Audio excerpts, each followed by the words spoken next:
আসসালামু আলাইকুম ওয়া রাহমাতুল্লাহি ওয়া বারাকাতুহু। সহজ কোরআন শেখার চ্যানেলের পক্ষ থেকে আপনাদেরকে জানাই আন্তরিক শুভেচ্ছা ও মোবারকবাদ। আজকে আলোচনা করব এসো কোরআন শিখি 21 নম্বর পর্ব। আর এই পর্বের মধ্যে আমি আপনাদেরকে শিখাবো মদের হরফের উচ্চারণ এবং হরকতের উচ্চারণ। মদের হরফ এবং হরকতের মধ্যে যে পার্থক্যটা আছে ইনশাল্লাহ সেটা আমি আপনাদেরকে বোঝানোর চেষ্টা করব। চলুন কথা না বাড়িয়ে আমরা পড়ায় চলে যাই। দেখেন এখানে বার উপর জবর, এটা হলো হরকত। হরকত কাকে বলে? এক জবর এক জের এক পেশকে হরকত বলে। হরকত যদি হয় কোনো হরফের উপর যদি হরকত থাকে, হরকতের উচ্চারণটা তাড়াতাড়ি করবেন। আর এখানে দেখেন বার উপর হচ্ছে জবর এবং জবরের বাম পাশে খালি আলিফ। জবরের বাম পাশে খালি আলিফ যদি হয় এটা মদের হরফ হয়ে যায়। জবরের বাম পাশে খালি আলিফ হইলে এটাও মদের হরফ। আবার এই দিকে একটু লক্ষ্য করবেন, দেখেন তার নিচে জের, জেরের বাম পাশে জজমালা ইয়া, জেরের বাম পাশে যদি জজমালা ইয়া হয় এটাও মদের হরফ। আবার এই দিকে একটু লক্ষ্য করবেন, এখানে দেখেন সার উপর পেশ এবং তার বাম পাশে জজমালা ওয়াও। পেশের বাম পাশে জজমালা ওয়াও যদি হয় এটাও মদের হরফ। মদের হরফ হলো তিনটি: জবরের বাম পাশে খালি আলিফ, জেরের বাম পাশে জজমালা ইয়া, পেশের বাম পাশে জজমালা ওয়াও। মদের হরফ হইলে এক আলিফ লম্বা করে পড়তে হবে। আর মদের হরফ ছাড়া যদি শুধু হরকত হয়, যেমন এখানে দেখেন তার নিচে জের, এটাও হরকত। আর এখানে দেখেন সার উপরে শুধু পেশ, এটাও হরকত। আর হরকতের উচ্চারণ তাড়াতাড়ি করতে হবে। আজকে আমি আপনাদেরকে এটাই ইনশাল্লাহ শেখাবো। বার উপর যদি জবর হয় হরকত, হরকতের উচ্চারণ তাড়াতাড়ি পড়বেন। বা জবর বা, বা জবর বা, বা জবর বা। আর এখানে দেখেন বা আলিফ জবর বা, এটা এক আলিফ লম্বা করবেন কারণ মদের হরফ। বা আলিফ জবর বা, বা আলিফ জবর বা, বা আলিফ জবর বা। দেখেন তার নিচে জের, হরকত, হরকতের উচ্চারণ তাড়াতাড়ি পড়তে হবে। তা জের তি, তা জের তি, তা জের তি। আর এখানে হচ্ছে জেরের বাম পাশে জজমালা ইয়া, মদের হরফ। মদের হরফ হলে এক আলিফ লম্বা করে পড়তে হবে। তা ইয়া জের তি, তা ইয়া জের তি, তা ইয়া জের তি। আর এখানে সার উপর পেশ, হরকত, হরকতের উচ্চারণ তাড়াতাড়ি করতে হবে। সা পেশ সো, সা পেশ সো, সা পেশ সো। আর এখানে হচ্ছে সার উপর পেশ, পেশের বাম পাশে জজমলা ওয়াও, ওয়ার উপর জজম। মদের হরফ, মদের হরফ হইলে খালি লম্বা করে পড়তে হবে। সা ওয়াও পেশ সো, সা ওয়াও পেশ সো, সা ওয়াও পেশ সো। আশা করি আপনারা এই লাইনটা বুঝতে পারছেন। যদি এই লাইনটা বুঝতে পারেন তাহলে এর নিচে পরবর্তীতে যে লাইনগুলো আসে ইনশাল্লাহ সহজেই বুঝতে পারবেন। ঝিম জবর ঝা, ঝিম জবর ঝা, ঝিম জবর ঝা। আর এখানে হলো জিমের উপর জবর, জবরের বাম পাশে খালি আলিফ, মদের হরফ, এক আলিফ লম্বা করতে, এক আলিফ লম্বা করে পড়তে হবে। ঝিম আলিফ জবর ঝা, ঝিম আলিফ জবর ঝা, ঝিম আলিফ জবর ঝা। হার নিচে জের, হরকত, হরকতের উচ্চারণ তাড়াতাড়ি করতে হবে। হা জের হে, হা জের হে, হা জের হে। এখানে হার নিচে জের, জেরের বাম পাশে জজমালা ইয়া, মদের হরফ এক আলিফ লম্বা করে পড়তে হবে।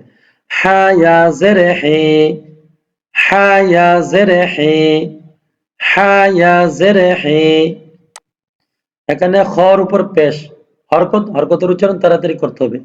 খ পেশ খো, খ পেশ খো, খ পেশ খো। এখানে খর উপর পেশ, পেশের বাম পাশে জজমালা ওয়াও, মদের হরফ এক আলিফ লম্বা করে পড়তে হবে। খ ওয়াও পেশ খো, খ ওয়াও পেশ খো, খ ওয়াও পেশ খো। আশা করি পার্থক্যটা ক্লিয়ার হচ্ছে আপনাদের কাছে। দাল জবর দা, দালের উপর জবর, হরকত, হরকতের উচ্চারণ তাড়াতাড়ি করতে হবে। দাল জবর দা, দাল জবর দা, দাল জবর দা। এখানে দালের উপর জবর, জবরের বাম পাশে খালি আলিফ, অর্থাৎ আলিফের উপর কিছু নাই, এই জন্য তাকে খালি আলিফ বলে। মদের হরফ, মদের হরফ বলে এক আলিফ লম্বা করে পড়তে হবে। দাল আলিফ জবর দা, দাল আলিফ জবর দা, দাল আলিফ জবর দা। এখানে রাল, রালের নিচে জের, হরকতের উচ্চারণ তাড়াতাড়ি করে পড়তে হবে। রাল জের রে, রাল জের রে, রাল জের রে। এখানে রালের নিচে জের, জেরের বাম পাশে জজমালা ইয়া, মদের হরফ হইলে এক আলিফ লম্বা করে পড়তে হবে। রাল ইয়া জের রে, রাল ইয়া জের রে, রাল ইয়া জের রে। রর উপর পেশ, হরকতের উচ্চারণ তাড়াতাড়ি করে পড়তে হবে।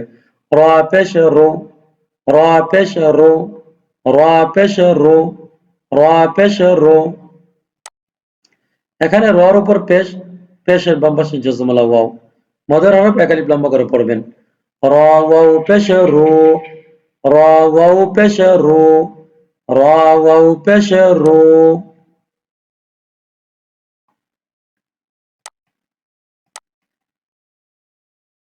জার উপরে জবর, হরকতের উচ্চারণ তাড়াতাড়ি করে পড়তে হবে।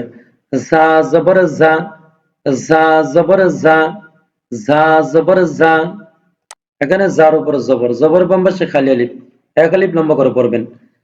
জা আলিফ জবর জা, জা আলিফ জবর জা, জা আলিফ জবর জা। সিনের নিচে জের, এই জন্য হরকতের উচ্চারণ তাড়াতাড়ি করে পড়তে হয়। সিন জের সি, সিন জের সি, সিন জের সি। এটা হলো মদের হরফ, জেরের বাম পাশে জজমালা ইয়া, মদের হরফ এক আলিফ লম্বা করে পড়বেন। সিন ইয়া জের সি, সিন ইয়া জের সি, সিন ইয়া জের সি। শিনের উপর পেশ, হরকতের উচ্চারণ তাড়াতাড়ি করে পড়তে হয়। শিন পেশ শো, শিন পেশ শো, শিন পেশ শো। আর এখানে শিনের উপর পেশ, পেশের বাম পাশে জজমালা ওয়াও, মদের হরফ এক আলিফ লম্বা করে পড়বেন। শিন ওয়াও পেশ শো, শিন ওয়াও পেশ শো, শিন ওয়াও পেশ শো। আলহামদুলিল্লাহ, আশা করি পার্থক্যটা বুঝতে পারতেছেন। সোয়াদ জবর সোয়া, হরকতের উচ্চারণ তাড়াতাড়ি করে পড়তে হবে। সোয়াদ জবর সোয়া, সোয়াদ জবর সোয়া। সোয়াদের উপর জবর, জবরের বাম পাশে খালি আলিফ, মদের হরফ এক আলিফ লম্বা করে পড়বেন। সোয়াদ আলিফ জবর স, সোয়াদ আলিফ জবর স, সোয়াদ আলিফ জবর স। দাদের নিচে জের, হরকতের উচ্চারণ তাড়াতাড়ি করে পড়তে হয়। দাদ জের দুই, দাদ জের দুই, দাদ জের দুই। দাদের নিচে জের, এখানে জেরের বাম পাশে জজমালা ইয়া, মদের হরফ এক আলিফ লম্বা করে পড়তে হয়। الضاد يا زر ضي، الضاد يا زر ضي، الضاد يا زر ضي। তোর উপর পেশ, হরকতের উচ্চারণ তাড়াতাড়ি করে পড়তে হয়। ত পেশ তো, ত পেশ তো, ত পেশ তো। এখানে তোর উপর পেশ, পেশের বাম পাশে জজমালা ওয়াও, মদের হরফ হইলে এক আলিফ লম্বা করে পড়বেন। ত ওয়াও পেশ তো, ত ওয়াও পেশ তো, আলহামদুলিল্লাহ, আশা করি আপনারা এখান থেকে হরকত ওলা হরফ এবং মদের হরফের কিভাবে উচ্চারণ করতে হয় আপনারা বুঝতে পারছেন। এই ভিডিওগুলো যদি আপনাদের সামান্য উপকারে আসে, চ্যানেলটা সাবস্ক্রাইব করে পাশে থাকবেন। ধন্যবাদ এতক্ষণ পর্যন্ত আমাদের সাথে থাকার জন্য। আসসালামু আলাইকুম ওয়া রাহমাতুল্লাহি ওয়া বারাকাতুহু।